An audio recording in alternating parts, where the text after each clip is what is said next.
هر چیزی که بنازی اون با غیرت عالم اونو ازت میگیره.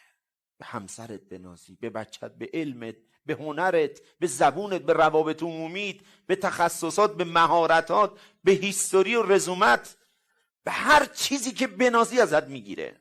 بسم الله، بیا وسط میدون در دل سحرها حالا بلند شو و بهش بگو به هر چیزی که جز تو نازیدم استغفرالله، به هر چی جز تو افتخار کردم استغفرالله. نمیدونستم عشقها رو تو این عالم تو پخش میکنی، مسئول پخش کردن عشق در عالم تو هستی.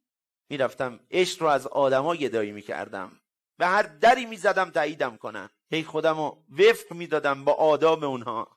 نمیدونستم این کار رو باید برای تو بکنم. نمیدونستم ساعت سحر ساعت پخش عشقه. هر کی عشق میخواد باید سحر بیدار بشه، باید بیدارش کنن، نه اینکه بیدار بشه. تنها تا ساعت 24 جمعه 2 خرداد فرصت دارید تا دوره رزق سحرگاهی 2 را با بهای ویژه تهیه کنید.